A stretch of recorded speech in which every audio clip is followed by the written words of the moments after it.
In a hole in the ground there lived a hobbit. Not a nasty, dirty, wet hole, filled with the ends of worms and an oozy smell, nor yet a dry, bare, sandy hole with nothing in it to sit down on or to eat. It was a hobbit hole, and that means comfort. It had a perfectly round door like a porthole, painted green, with a shiny yellow brass knob in the exact middle. The door opened onto a tube-shaped hall like a tunnel, a very comfortable tunnel, without smoke, with paneled walls and floors tiled and carpeted, provided with polished chairs, and lots of pegs for hats and coats. The hobbit was fond of visitors. The tunnel wound on and on, going fairly but not quite straight into the side of the hill, as all the people for many miles round called it, and many little round doors opened out of it, first on one side and then on another. No going upstairs for the hobbit. Bedrooms, bathrooms, cellars, pantries, lots of these. Wardrobes, he had whole rooms devoted to clothes. Kitchens, dining rooms, all were on the same floor, and indeed on the same passage.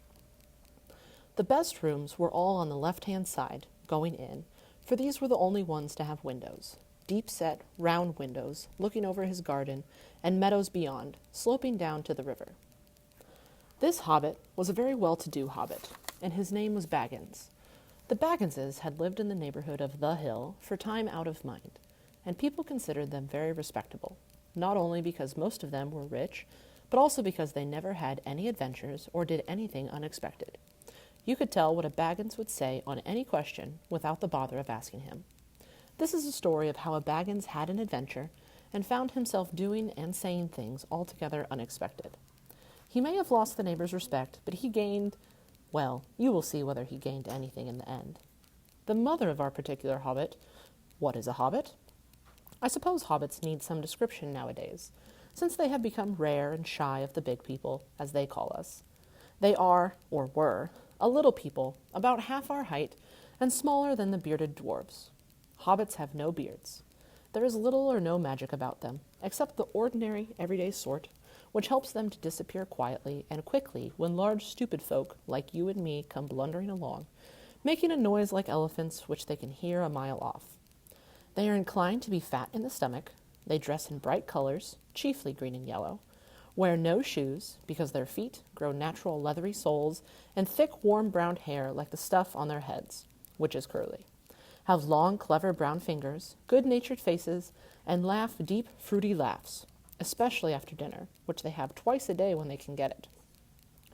Now you know enough to go on with.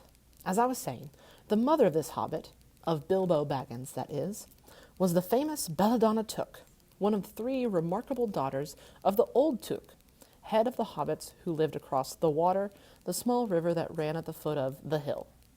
It was often said, in other families, that long ago one of the Took ancestors must have taken a fairy wife.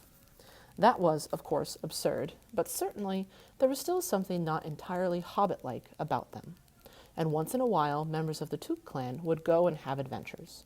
They discreetly disappeared, and the family hushed it up, but the fact remained that the Tooks were not as respectable as the Bagginses, though they were undoubtedly richer. Not that Belladonna Took ever had any adventures after she became Mrs. Bungo Baggins. Bungo, that was Bilbo's father, built the most luxurious hobbit hole for her, and partly with her money. That was to be found either under the hill or over the hill or across the water, and there they remained to the end of their days. Still, it is probable that Bilbo, her only son, although he looked and behaved exactly like a second edition of his solid and comfortable father, got something a bit queer in his make-up from the Took side, something that only waited for a chance to come out. The chance never arrived, until Bilbo Baggins was grown up, being about 50 years old or so, and living in the beautiful hobbit hole built by his father, which I have just described for you, until he had, in fact, apparently settled down immovably. By some curious chance, one morning long ago in the quiet of the world, when there was less noise and more green, and the hobbits were still numerous and prosperous, and Bilbo Baggins was standing at his door after breakfast, smoking an enormous long wooden pipe that reached nearly down to his woolly toes, neatly brushed, Gandalf came by. Gandalf! If you had heard only a quarter of what I have heard about him, and I have only heard very little of all there is to hear, you would be prepared for any sort of remarkable tale. Tales and adventures sprouted up all over the place wherever he went, in the most extraordinary fashion. He had not been down that way under the hill for ages and ages, not since his friend the old Took died, in fact, and the hobbits had almost forgotten what he looked like. He had been away over the hill and across the water on businesses of his own since they were all small hobbit boys and hobbit girls. All that the unsuspecting Bilbo saw that morning was an old man with a staff. He had a tall, pointed blue hat, a long gray cloak, a silver scarf over which his long white beard hung down below his waist, and immense black boots. "Good morning," said Bilbo, and he meant it. The sun was shining, and the grass was very green. But Gandalf looked at him from under long, bushy eyebrows that stuck out further than the brim of his shady hat. "What do you mean?" he said. "Do you wish me a good morning, or mean that it is a good morning, whether I want it or not? Or that you feel good this morning? Or that it is a morning to be good on?" "All of them at once," said Bilbo. "And a very fine morning for a pipe of tobacco out of doors, into the bargain. If you have a pipe about you, sit down and have a fill of mine. There's no hurry, we have all the day before us." Then Bilbo sat down on a seat by his door, crossed his legs, and blew out a beautiful gray ring of smoke that sailed up into the air without breaking and floated away over the hill. "Very pretty," said Gandalf, "but I have no time to blow smoke rings this morning. I am looking for someone to share in an adventure that I'm arranging, and it's very difficult to find anyone." "I should think so, in these parts. We are plain, quiet folk, and have no use for adventures. Nasty, disturby, uncomfortable things make you late for dinner. I can't think what anyone sees in them," said our Mr. Baggins, and stuck one thumb behind his braces, and blew out another even bigger smoke ring. Then he took out his morning letters and began to read, pretending to take no more notice of the old man. He had decided that he was not quite his sort, and wanted him to go away. But the old man did not move. He stood leaning on his stick and gazing at the hobbit without saying anything, till Bilbo got quite uncomfortable and even a little cross. "Good morning," he said at last. "We don't want any adventures here, thank you. You might try over the hill or across the water." By this he meant that the conversation was at an end. "What a lot of things you do use good morning for," said Gandalf. "Now you mean you want to get rid of me, and that it won't be good till I move off." "Not at all, sir, not at all, my dear sir. Let me see, I don't think I know your name." Yes, my dear sir, and I do know your name, Mr. Bilbo Baggins. And you do know my name, though you don't remember that I belong to it. I am Gandalf, and Gandalf means me. To think that I should have lived to be good-morninged by Belladonna Took's son, as if I was selling buttons at the door. Gandalf, Gandalf, good gracious me! Not the wandering wizard that gave old Took a pair of magic diamond studs that fastened themselves and never came undone till ordered. Not the fellow who used to tell such wonderful tales at parties about dragons and goblins and giants and the rescue of princesses and the unexpected luck of widows' sons. Not the man that used to make such particularly excellent fireworks. I remember those. Old Took used to have them on Midsummer's Eve. Splendid! They used to go up like great lilies and snapdragons and laburnums of fire and hang in the twilight all evening. You will notice already that Mr. Baggins was not quite so prosy as he liked to believe. Also, that he was very fond of flowers. Dear me, he went on, not the Gandalf who was responsible for so many quiet lads and lasses going off into the blue for mad adventures, anything from climbing trees to visiting elves, or sailing in ships, sailing to other shores. Bless me, life used to be quite you used to upset things badly in these parts once upon a time. I beg your pardon, but I had no idea you were still in business. Where else should I be? Said the wizard. All the same, I am pleased to find you remember something about me. You seem to remember my fireworks kindly, at any rate, and that is not without hope. Indeed, for your old grandfather Took's sake, and for the sake of poor Belladonna, I will give you what you asked for. I beg your pardon, I haven't asked for anything. Yes, you have, twice now. My pardon. I give it to you. In fact, I will go so far as to send you on this adventure. Very amusing for me, very good for you, and profitable, too, very likely, if you ever get over it. Sorry, I don't want any adventures, thank you. Not today. Good morning. But please come to tea. Any time you like. Why not tomorrow? Come tomorrow. Goodbye. With that, the hobbit turned and scuttled inside his round green door and shut it as quickly as he dared, not to seem rude. Wizards, after all, are wizards. What on earth did I ask him to tea for? He said to himself as he went to the pantry. He had only just had breakfast, but he thought a cake or two and a drink of something would do him good after his fright. Gandalf, in the meantime, was still standing outside the door and laughing long but quietly. After a while he stepped up, and with the spike on his staff, scratched a queer sign on the hobbit's beautiful green front door. Then he strode away, just about the time when Bilbo was finishing his second cake and beginning to think that he had escaped adventures very well. The next day he had almost forgotten about Gandalf. He did not remember things very well, unless he put them down on his engagement tablet. Like this: Gandalf Tea Wednesday. Yesterday he had been too flustered to do anything of the kind. Just before tea time there came a tremendous ring on the front doorbell, and then he remembered. He rushed and put on the kettle and put out another cup and saucer and an extra cake or two and ran to the door. "I am so sorry to keep you waiting," he was going to say, when he saw that it was not Gandalf at all. It was a dwarf with a blue beard tucked into a golden belt, very bright eyes under his dark green hood. As soon as the door was opened, he pushed inside, just as if he had been expected. He hung his hooded cloak on the nearest peg and said, "Dwalin, at your service," he said with a low bow. "Bilbo Baggins at yours," said the hobbit, too surprised to ask any questions for the moment. When the silence that followed had become uncomfortable, he added, "I am just about to take tea. Pray come and have some with me." A little stiff, perhaps, but he meant it kindly. And what would you do if an uninvited dwarf came and hung his things up in your hall without a word of explanation? They had not been at the table long. In fact, they had hardly reached the third cake when there came an even louder ring at the bell. "Excuse me," said the hobbit, and off he went to the door. "So you have got here at last." That was what he was going to say to Gandalf this time, but it was not Gandalf.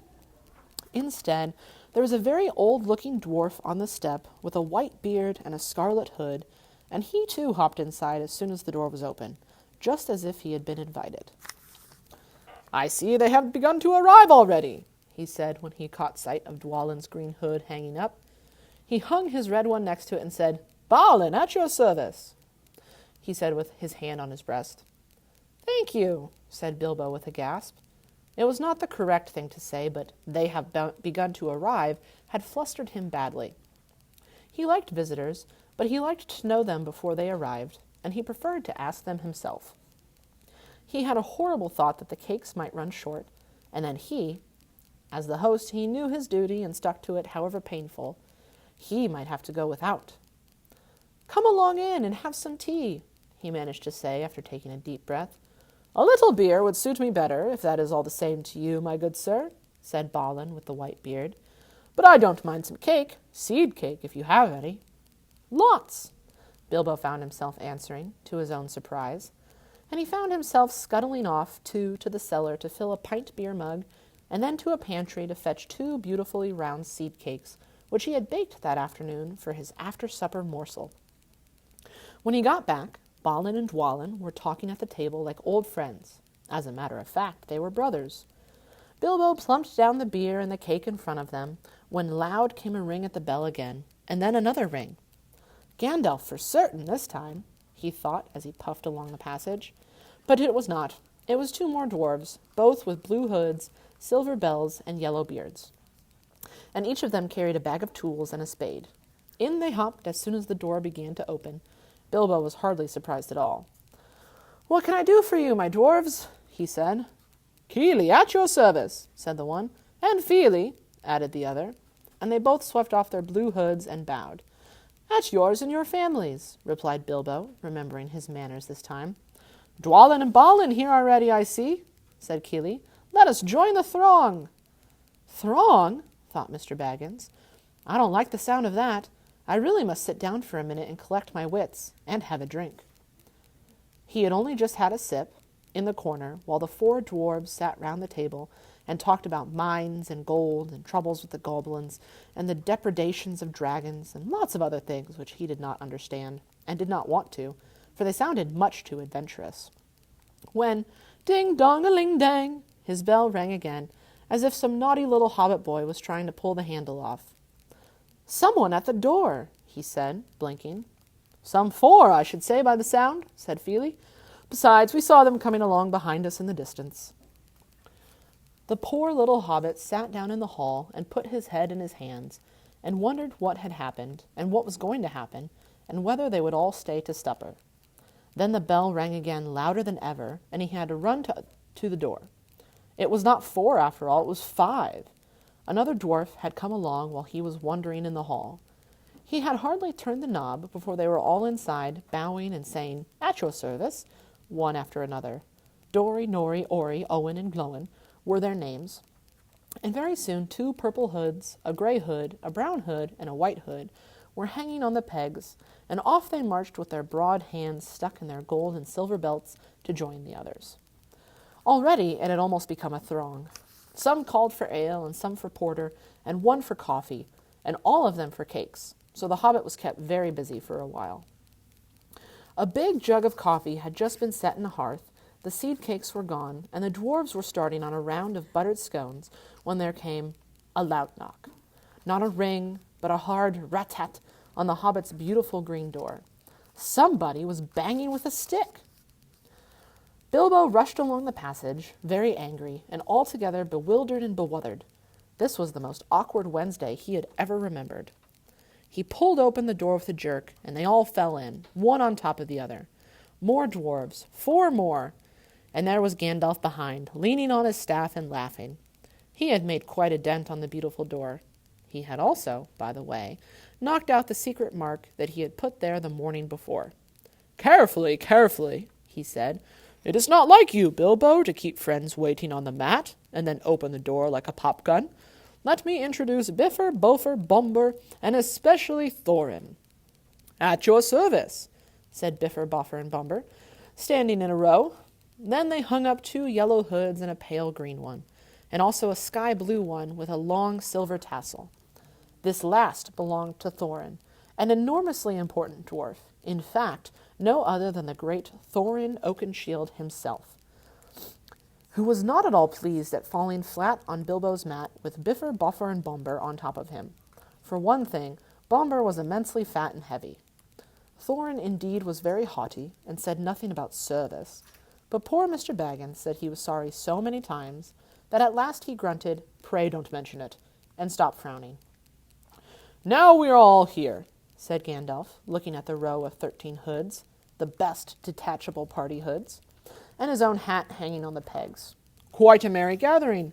I hope there is something left for the latecomers to eat and drink. What's that? Tea? No, thank you. A little red wine, I think, for me."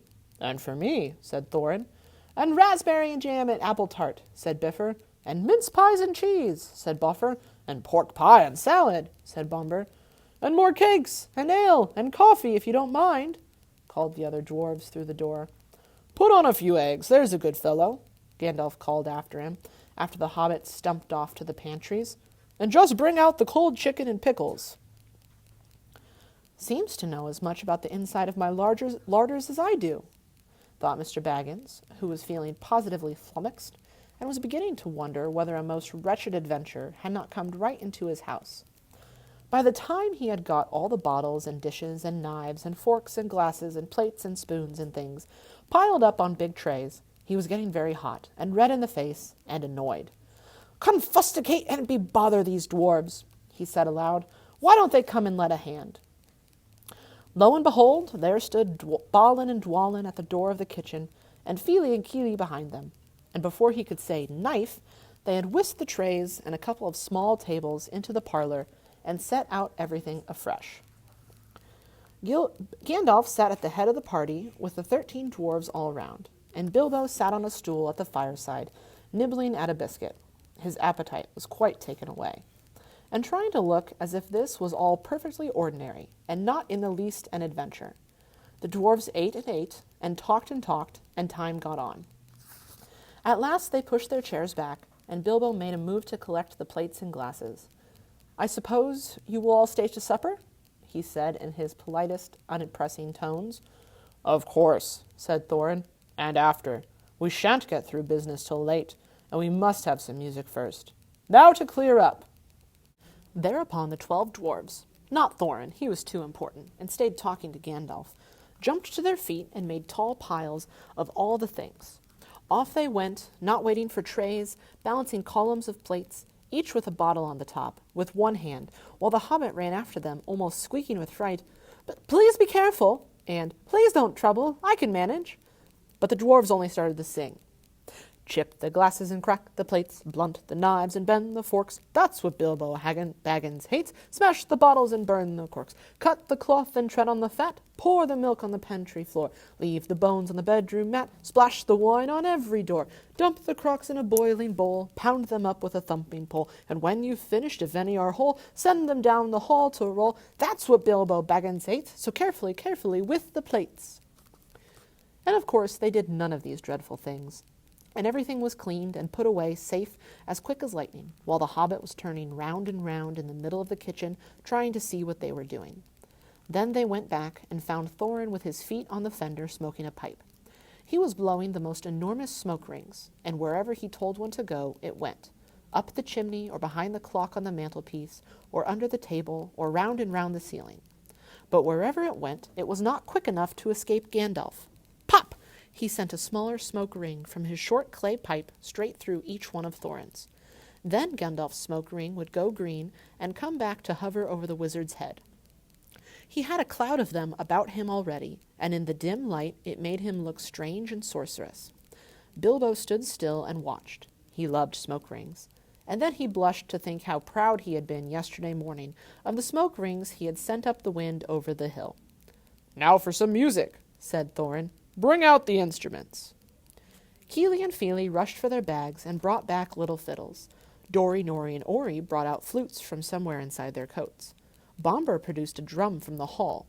Biffer and Bofer went out too, and came back with clarinets that they had left among the walking sticks.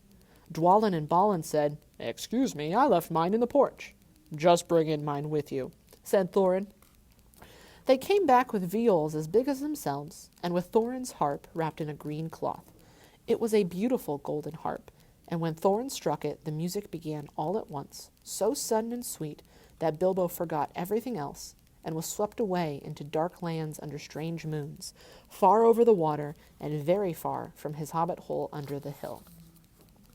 The dark came into the room from the little window that opened in the side of the hill. The firelight flickered, it was April, and still they played on, while the shadow of Gandalf's beard wagged against the wall. The dark filled all the room, and the fire died down, and the shadows were lost, and still they played on. And suddenly first one and then another began to sing as they played, deep-throated singing of the dwarves in the deep places of their ancient homes.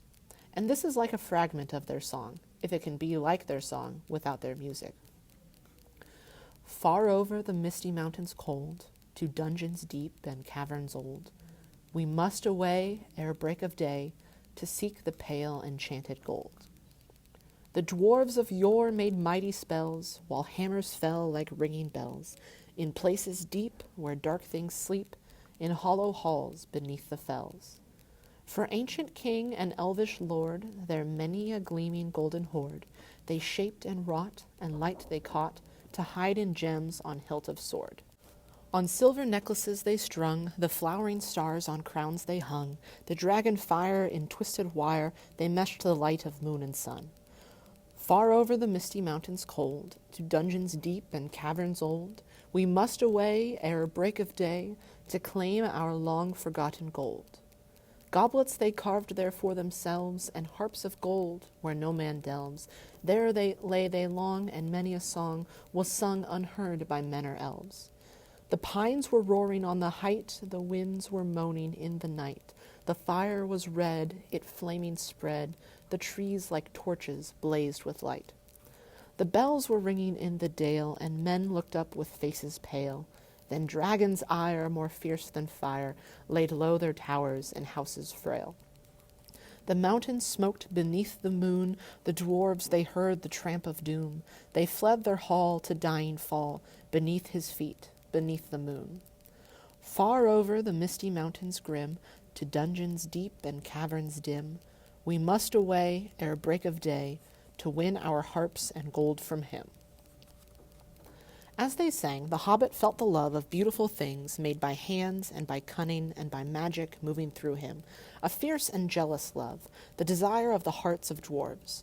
Then something Tookish woke up inside him, and he wished to go and see the great mountains, and hear the pine trees and the waterfalls, and explore the caves, and wear a sword instead of a walking stick. He looked out of the window. The stars were out in a dark sky above the trees. He thought of the jewels of the dwarves shining in dark caverns.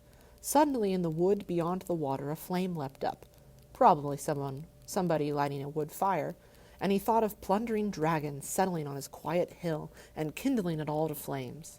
He shuddered, and very quickly he was playing Mr. Baggins of Bag End, Underhill, again. He got up trembling. He had less than half a mind to fetch the lamp, and more than half a mind to pretend to, and to go and hide behind the beer barrels in the cellar, and not come out again until all the dwarves had gone away. Suddenly he found that the music and the singing had stopped, and they were all looking up at him with eyes shining in the dark. "Where are you going?" said Thorin, in a tone that seemed to show that he guessed both halves of the hobbit's mind. "What about a little light?" said Bilbo apologetically. "We like the dark," said all the dwarves. "Dark for dark business. There are many hours before dawn." "Of course," said Bilbo, and sat down in a hurry. He missed the stool and sat in the fender, knocking over the poker and shovel with a crash. "Hush," said Gandalf. "Let Thorin speak." And this is how Thorin began. "Gandalf, dwarves, and Mr. Baggins, we are met together in the house of our friend and fellow conspirator, this most excellent and audacious hobbit. May the hair on his toes never fall out. All praise to his wine and ale." He paused for breath and for a polite remark from the hobbit, but the compliments were quite lost on poor Bilbo Baggins, who was wagging his mouth in protest at being called audacious and, worst of all, fellow conspirator, though no noise came out, he was so flummoxed. So Thorin went on. "We are met to discuss our plans, our ways, means, policy, and devices. We shall soon, before the break of day, start on our long journey, a journey from which some of us, or perhaps all of us, except our friend and counselor, the ingenious wizard Gandalf, may never return. It is a solemn moment. Our object is, I take it, well known to us all. To the estimable Mr. Baggins, and perhaps to one or two of the younger dwarves, I think I should be right in naming Keely and Feely, for instance, the exact situation at that moment may require a little brief explanation." This was Thorin's style. He was an important dwarf. If he had been allowed, he would probably have gone on like this until he was out of breath, without telling anyone there anything that was not known already. But he was rudely interrupted. Poor Bilbo couldn't bear it any longer.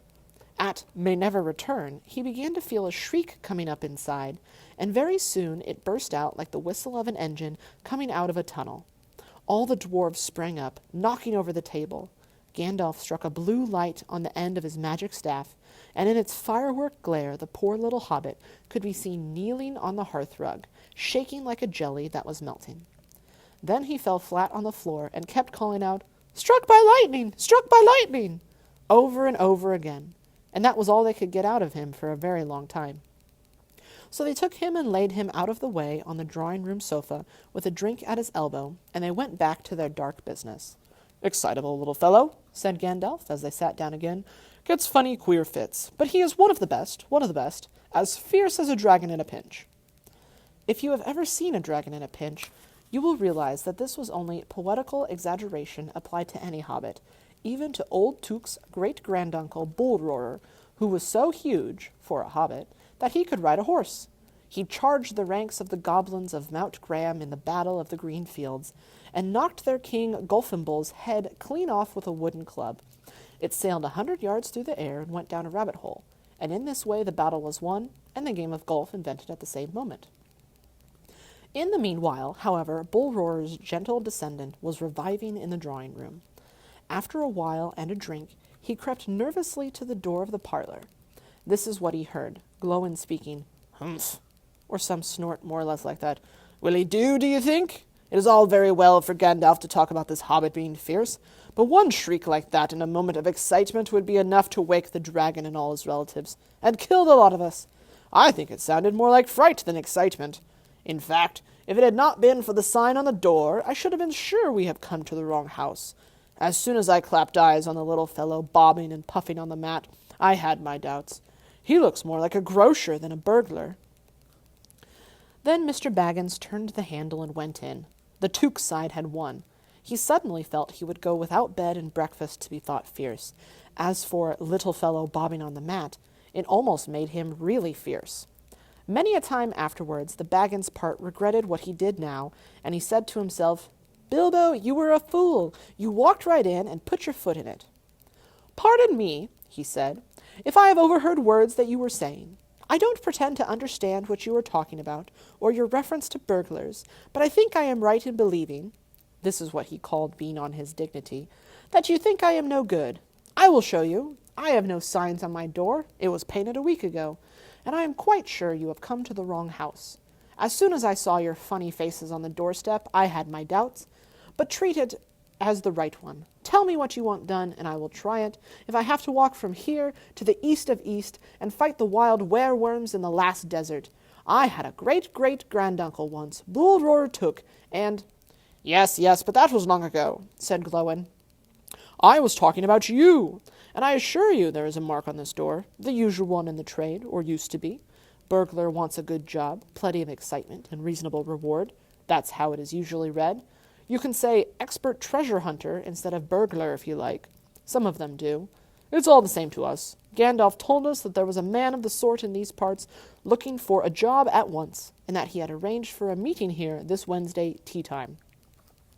"Of course there is a mark," said Gandalf. "I put it there myself, for very good reasons. You asked me to find the 14th man for your expedition, and I chose Mr. Baggins. Just let anyone say I chose the wrong man, or the wrong house, and you can stop at 13 and have all the bad luck you like, or go back to digging coal." He scowled so angrily at Glowin that the dwarf huddled back in his chair, and when Bilbo tried to open his mouth to ask a question, he turned and frowned at him, and stuck out his bushy eyebrows, till Bilbo shut his mouth tight with a snap. "That's right," said Gandalf. "Let's have no more argument. I have chosen Mr. Baggins, and that ought to be enough for all of you. If I say he is a burglar he is, or will be when the time comes. There is a lot more in him than you guess, and a deal more than he has any idea of himself. You may, possibly, all live to thank me yet. Now, Bilbo, my boy, fetch the lamp, and let's have a little light on this." On the table, in the light of a big lamp with a red shade, he spread a piece of parchment rather like a map. "This was made by Thror, your grandfather, Thorin," he said in answer to the dwarf's excited questions. "It is a plan of the mountain." "I don't see that this will help us much," said Thorin disappointedly after a glance. "I remember the mountain well enough, and the lands about it, and I know where Mirkwood is, and the withered heath where the great dragons bred." "There is a dragon marked in red on the mountain," said Balin. It will be easy enough to find him without that, if we ever arrive there." "There is one point you haven't noticed," said the wizard, "and that is the secret entrance. You see that rune on the west side, and the hand pointing to it from the other runes? That marks a hidden passage to the lower halls. Look at the map at the beginning of the book, and you will see there the runes in red." "It may have been a secret once," said Thorin, "but how do we know that it is secret any longer? Old Smaug has lived there long enough now to find out anything there is to know about those caves." "He may, but he can't have used it for years and years." "Why?" "Because it is too small. 5 feet high the door, and 3 may walk abreast, says the runes. But Smaug could not creep into a hole that size, not even when he was a young dragon. Certainly not after devouring so many of the dwarves and men of Dale." "It seems a great big hole to me," squeaked Bilbo, who had no experience of dragons and only of hobbit holes.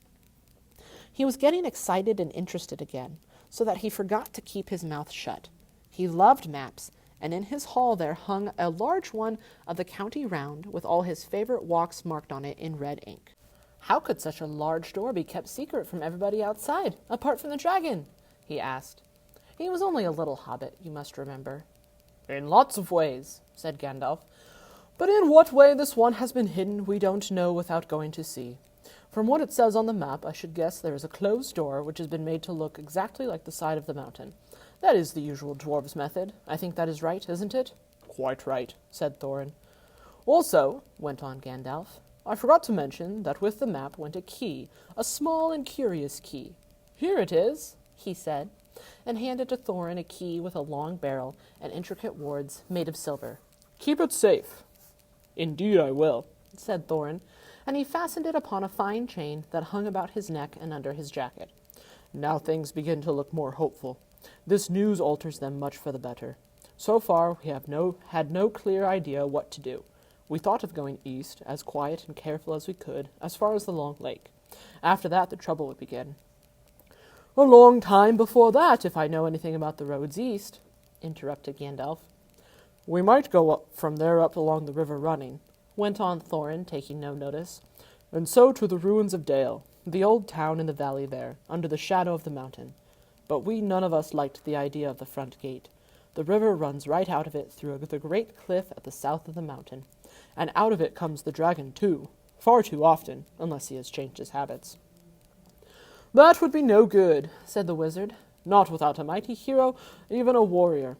I tried to find one, but warriors are busy fighting one another in distant lands, and in this neighborhood heroes are scarce, or simply not to be found. Swords in these parts are mostly blunt, and axes are used for trees, and shields as cradles or dish covers, and dragons are comfortably far off, and therefore legendary. That is why I settled on burglary, especially when I remembered the existence of a side door. And here is our little Bilbo Baggins, the burglar, the chosen and selected burglar. Now let's get on and make some plans.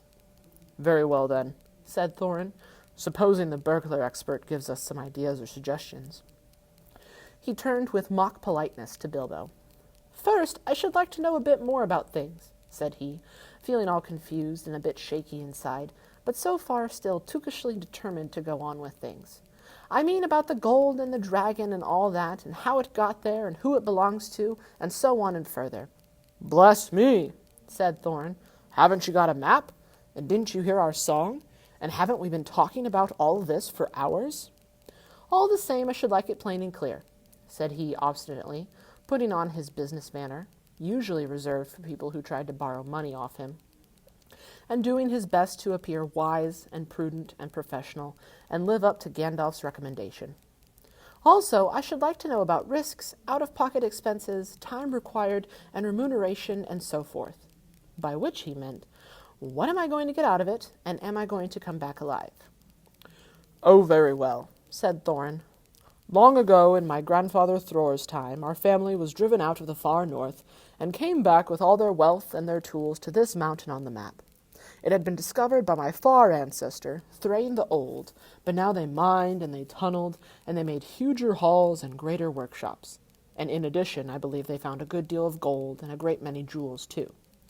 Anyway, they grew immensely rich and famous, and my grandfather was king under the mountain again, and treated with great reverence by the mortal men, who lived to the south, and were gradually spreading up the running river as far as the valley overshadowed by the mountain. They built the merry town of Dale there in those days. Kings used to send for our smiths, and reward even the least skillful most richly. Fathers would beg us to take their sons as apprentices, and pay us handsomely, especially in food supplies, which we were never bothered to grow or find for ourselves. Altogether, those were good days for us, and the poorest of us had money to spend and to lend, and leisure to make beautiful things just for the fun of it, not to speak of the most marvelous and magical toys, the like of which is not to be found in the world nowadays. So my grandfather's halls became full of armor and jewels and carvings and cups, and the toy market of Dale was the wonder of the north. Undoubtedly, that was what brought the dragon. Dragons steal gold and jewels, you know, from men and elves and dwarves, wherever they can find them, and they guard their plunder as long as they live, which is practically forever, unless they are killed, and never enjoy a brass ring of it. Indeed, they hardly know a good bit of work from a bad, though they usually have a good notion of the current market value, and they can't make a thing for themselves, not even mend a little loose scale of their armor. There were lots of dragons in the north in those days, and gold was probably getting scarce up there, with the dwarves flying south or getting killed, and all the general waste and destruction that dragons make going from bad to worse. there was a most specially greedy, strong, and wicked worm called Smaug. One day he flew up into the air and came south. The first we heard of it was like a noise like a hurricane come from the north, and the pine trees on the mountain creaking and cracking in the wind. Some of the dwarves who happened to be outside, I was one luckily, a fine adventurous lad in those days, always wandering about, and it saved my life that day. Well, from a good way off we saw the dragon settle on our mountain in a spout of flame. Then he came down the slopes, and when he reached the woods they all went up in fire. By that time all the bells were ringing in Dale, and the warriors were arming. The dwarves rushed out of their great gate, but there was the dragon waiting for them. None escaped that way. The river rushed up in steam, and a fog fell on Dale, and in the fog the dragon came on them and destroyed most of the warriors. The usual unhappy story, it was only too common in those days. Then he went back and crept in through the front gate and routed out all the halls and lanes and tunnels, alleys, cellars, mansions, and passages. After that there were no dwarves left alive inside, and he took all their wealth for himself. Probably, for that is the dragon's way, he has piled it all up in a great heap far inside, and sleeps on it for a bed. Later he used to crawl out of the great gate, and come by night to Dale, and carry away people, especially maidens, to eat, until Dale was ruined, and all the people dead or gone. What goes on there now I don't know for certain, but I don't suppose anyone lives nearer to the mountain than the far edge of the long lake nowadays. The few of us that were well outside sat and wept in hiding, and cursed Smaug, and there we were unexpectedly joined by my father and my grandfather with singed beards. They looked very grim, but they said very little. When I asked how they had got away, they told me to hold my tongue, and said that one day in the proper time I should know. After that we went away, and we have had to earn our livings as best we could up and down the lands, often sinking low as blacksmith work or even coal mining. But we have never forgotten our stolen treasure, and even now, when I will allow we have a good bit laid by and are not so badly off, here Thorin stroked the gold chain round his neck, we still mean to get it back and to bring our curses home to Smaug, if we can. I have often wondered about my father's and my grandfather's escape. I see now they must have had a private side door which only they knew about, but apparently they made a map, and I should like to know how Gandalf got hold of it, and why it did not come down to me, the rightful heir. I did not get hold of it, I was given it, said the wizard. Your grandfather Thor was killed, you remember, in the mines of Moria by Azog the goblin. Curse his name, yes, said Thorin. And Thrain your father went away on the 21st of April, 100 years ago last Thursday, and has never been seen by you since. True, true, said Thorin. Well, your father gave me this to give to you, and if I have chosen my own time and way for handing it over, you can hardly blame me, considering the trouble I had to find you. Your father could not remember his own name when he gave me the paper, and he never told me yours, so on the whole, I think I ought to be praised and thanks. Here it is, said he, handing the map to Thorin. I don't understand, said Thorin, and Bilbo felt he would have liked to say the same. The explanation did not seem to explain. Your grandfather, said the wizard slowly and grimly, gave the map to his son for safety before he went to the mines of Moria.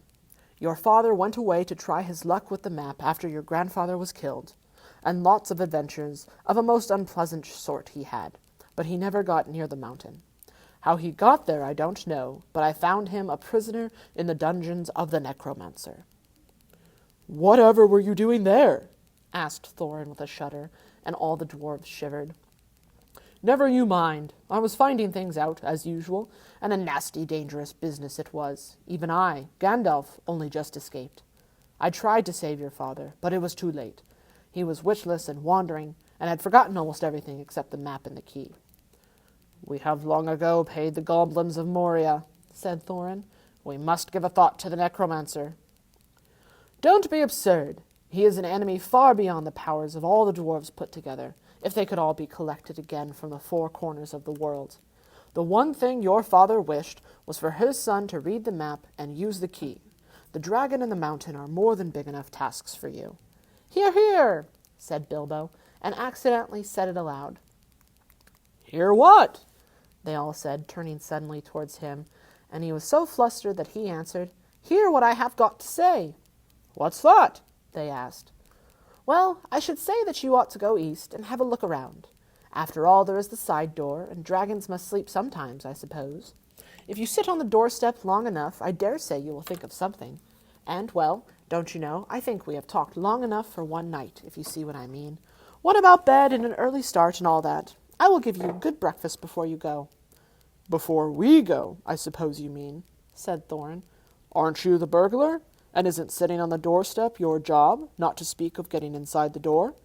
But I agree about bed and breakfast. I like 6 eggs with my ham when starting on a journey, fried, not poached, and mind you don't break 'em. After all the others had ordered their breakfasts without so much as a please, which annoyed Bilbo very much, they all got up. The hobbit had to find room for them all, and filled all his spare rooms, and made beds on chairs and sofas, before he got them all stowed, and went to his own little bed, very tired and not altogether happy. One thing he did make his mind up about was not to bother to get up very early and cook everybody else's wretched breakfast. The tookishness was wearing off, and he was not now quite so sure that he was going on any journey in the morning. As he lay in bed, he could hear Thorin still humming to himself in the best bedroom next to him. Far over the misty mountains cold, to dungeons deep and caverns old, we must away ere break of day to find our long-forgotten gold. Bilbo went to sleep with that in his ears, and it gave him very uncomfortable dreams. It was long after the break of day when he woke up.